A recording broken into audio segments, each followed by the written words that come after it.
A lifetime friend who has now taken the helm of one of the most important agencies of the whole city. And it's one that I have depended upon for many years to deliver, and one that many residents of our communities have depended on for many, many years. And so it shouldn't be a surprise that I first begin by thanking Gordon Chin for many decades of great leadership, from being such a good friend.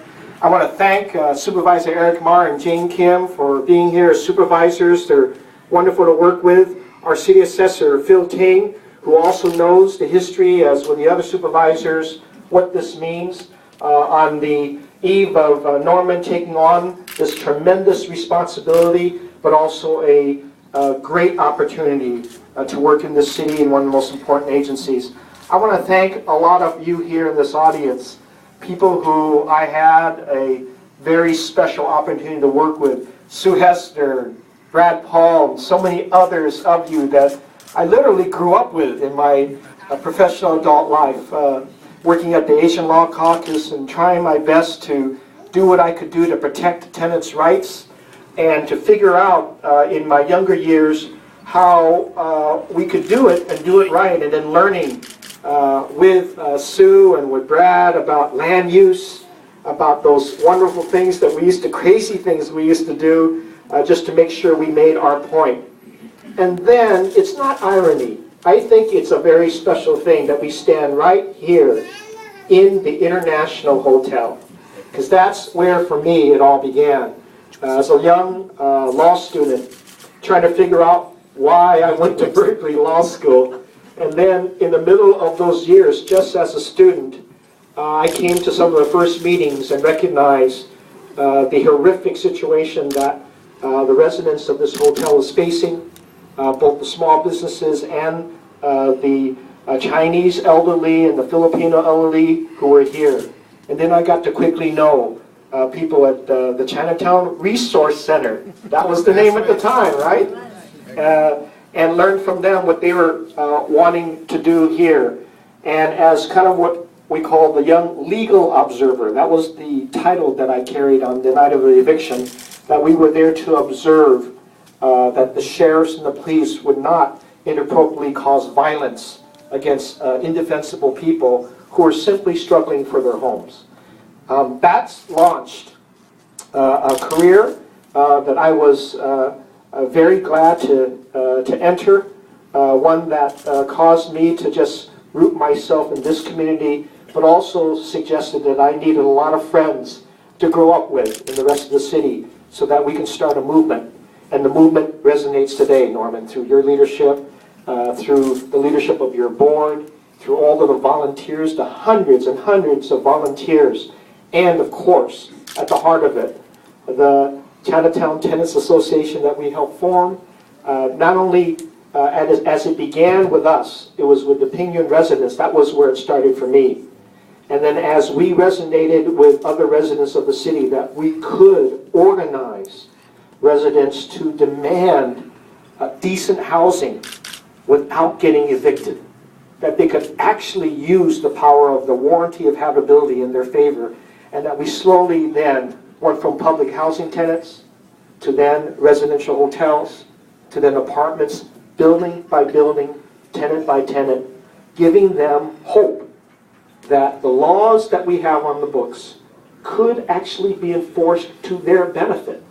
And I don't know if you know this, in those times, the immigrants that came here to Chinatown were so destructive, just did not trust law in of itself, because they came from countries where the power of the property owner was the almighty dollar.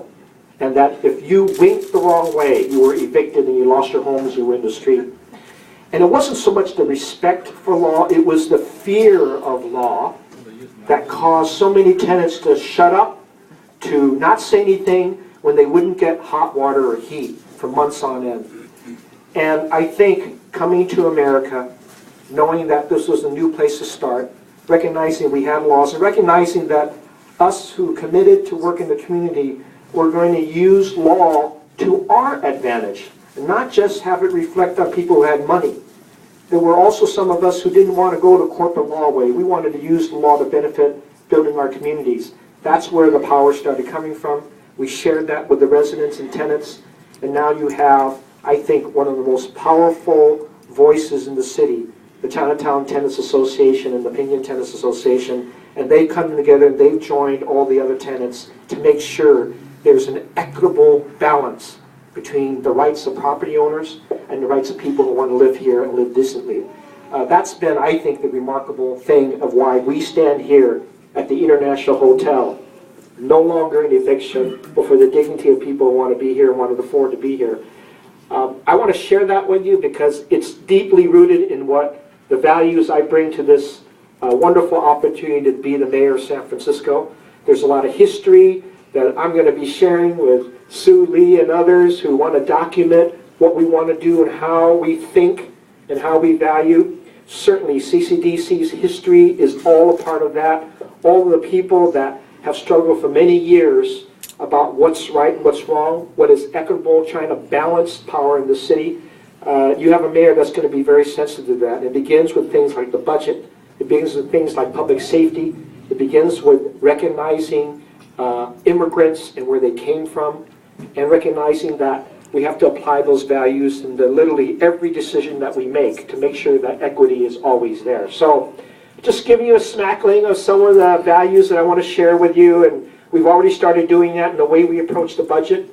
I'm never going to make decisions where it's isolated in the back room. We've got to make them with people, because I learned that when we did the rent strike with the Pinyon tenants.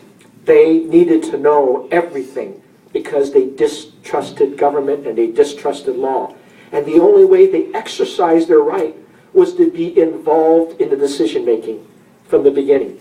And I learned that very elementary with Mr. George Lee and Mrs. Lee when they led the tenants effort here. I'll never forget that. And that's what resonates with me. So when we make community decisions, Norman, you'll be in the room, your board, and everybody else will resonate that when we make big decisions that have an impact. Even if it's plastic bags, we ought to be talking about that here, right? I mean, things of that nature, when we pass laws, we have to talk to our communities about the impact. There's no good reason why we can't be doing that. So I have to keep reminding certain legislatures that we can't just pass a law. We should be talking about it and making sure we measure all the impact so there isn't an unfair impact that we didn't consider as we pass these laws. I'm going to try to do that my best. Sometimes we have great ideas and we just misapply them. But I'm watching out, and I'll be here and I'm going to listen, and you're welcome to criticize me. Norm has done that on occasion. But I love you anyway, right? But when he's done that, he wears that big collar, so I can't say anything back. I said, thank you, Reverend. Thank you. But I want to get back to the original reason I'm here tonight. I want to celebrate Norman's appointment to this agency and know that his own history and his values and the things that we've shared, the struggles that we went through ourselves in starting programs that we didn't know how they would do, but it came from the heart. We wanted to help those garment workers. We wanted to help those tenants. And yeah, we made some mistakes along the way, but gosh, I think our community is stronger as a result. And so keeping rooted with community in mind first is always going to be the way to go when we don't know where something is going to end up. We have our roots in our community. So Norman, congratulations. You have somebody in the mayor's office who's going to work with you. We're going to do a lot of things together. And I know that I'm already reminded we got to build a lot more affordable housing. We got to get these examples up. We got to find the money. When the state and the federal government fail us, we're going to put up examples of how we do it right here in San Francisco. And I need all of you to help me do that. I can't do it alone. I'm going to need all of you. So just because you got the first Chinese mayor doesn't mean he works alone. He means he can come back and ask you for help, right? And you're going to help me get that. Norm's going to help me. The agency's going to help me. And we're going to restore confidence in our local government and get things done right. Congratulations, Norman. Congratulations to the whole community. Hey, I know, Fong, you're going to do a presentation, but let me tell you why Ed is so powerful to me. Okay, back in I forget what year, 81 or 82, he came to me when I was a minister at Cameron saying that we got to do something. 20 garment workers were arrested Prosecutor.